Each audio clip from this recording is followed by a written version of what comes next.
Assalamualaikum warahmatullahi wabarakatuh. Salam sejahtera bagi kita sekalian. Salam sehat. Pada kesempatan saat ini, saya Dr. Joni Edward Chandra, spesialis bedah, subspesialis bedah vaskuler dan endovaskuler, ingin menyampaikan tentang informasi pelayanan bedah vaskuler dan endovaskuler yang ada di Rumah Sakit Prof. R. Kando Manado, meliputi pelayanan pembuluh darah nadi atau kita kenal dengan aorta ataupun pembuluh darah nadi perifer. Penyakit-penyakit pembuluh darah aorta meliputi adanya pelebaran pembuluh darah aorta, dikenal dengan aneurisma aorta, atau penyakit-penyakit penyempitan pembuluh darah aorta yang kita kenal juga aortoiliac disease. Yang mengenai daerah tungkai bawah kita kenal dengan peripheral disease, terutama pada kasus-kasus keseharian oleh masyarakat yang banyak mengalami adalah luka pada kaki diabetes yang tidak sembuh-sembuh, yang mengakibatkan ancaman terhadap kejadian terjadinya amputasi. Kemudian kasus apa lagi yang bisa ditangani oleh pelayanan bedah vaskuler adalah kasus-kasus pembuluh darah balik, meliputi kasus-kasus adanya pelebaran pembuluh darah di tungkai yang kita kenal di masyarakat seperti adanya varises, atau bisa juga adanya penyumbatan pembuluh darah balik yang menyebabkan terjadi suatu deep vein thrombosis. Pelayanan bedah vaskuler yang lain adalah pelayanan pembuatan akses vaskuler, terutama pada penderita-penderita yang menjalani kasus-kasus pada hemodialisa atau cuci darah, atau kasus-kasus yang mengalami untuk akses untuk kemoterapi. Pelayanan bedah vaskuler yang lain adalah pelayanan kasus trauma dan pelayanan kasus trauma vaskuler dan kasus limf. Pada kesempatan saat ini, saya ingin memaparkan sedikit tentang informasi penyakit pembuluh darah balik yang kita kenal dengan varises atau chronic venous insufficiency.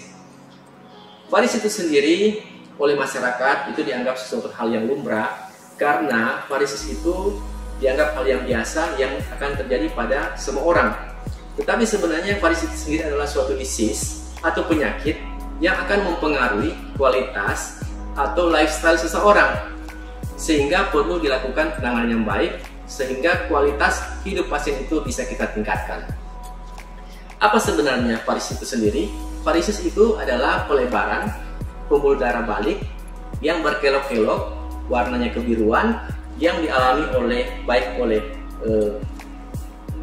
orang produktif ataupun usia tua yang terjadi pada tungkai, terutama tungkai bagian bawah. Nah, varises itu sendiri bergejala dengan adanya keluhan seperti adanya kram-kram di daerah tungkai. Penderita yang mengalami varises, kalau dia berjalan agak jauh, dia akan cepat lelah, berdiri lama cepat lelah, rasa terbakar, dan pegal-pegal. Nah, kasus yang lebih berat lagi akan terjadi sesuatu yang tidak diinginkan, artinya terjadi koreng pada mata kaki yang menyebabkan luka koreng itu tidak sembuh-sembuh.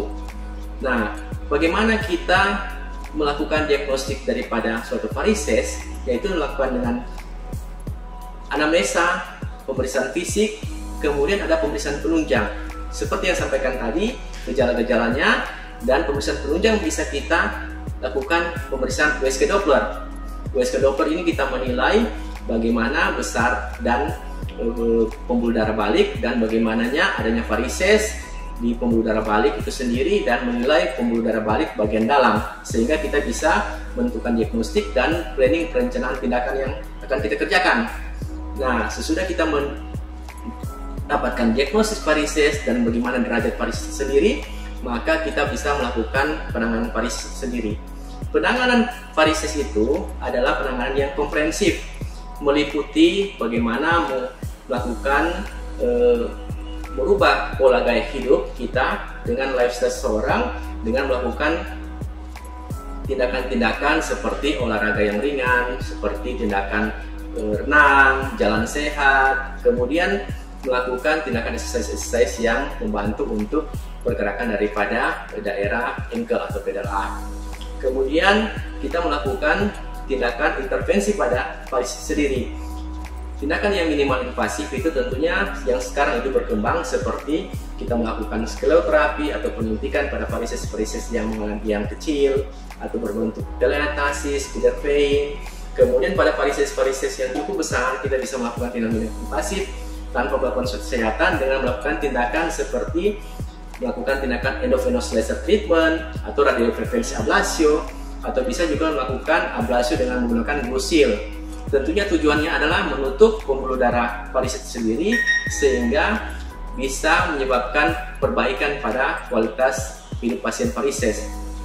Pada kasus-kasus di mana varises itu mengalami pembesaran yang lebih bermakna, maka tindakannya bisa dilakukan dengan klasikal atau operasi yang pembedahan secara klasikal. Jadi kita mengeluarkan varises itu sendiri, kemudian kita membuang dengan adanya sayatan dan melakukan dikenal dengan stripping varises, dan mungkin disertai dengan tindakan tambahan seperti flebektomi. Nah, tindakan dengan itu tentunya akan membantu pasien-pasien varises, terutama untuk mencegah terjadinya suatu luka koreng yang bisa terjadi pada pasien varises, ataupun mengobati varises, luka koreng pada varises yang tidak sembuh-sembuh. Kemudian penanganannya itu dengan melakukan tindakan yang kompresif yang lain, itu melakukan pemakaian medical gradual stocking atau melakukan gradual elastic perban. Nah, dengan penambahan juga dengan farmakologis obat-obat seperti golongan flavonoid, memperbaiki sistem sirkulasi dan katup vena, maka kualitas hidup pasien itu bisa lebih kita tingkatkan dan kita perbaiki. Demikian apa yang sampai saya sampaikan. Semoga berguna dan bermanfaat. Terima kasih.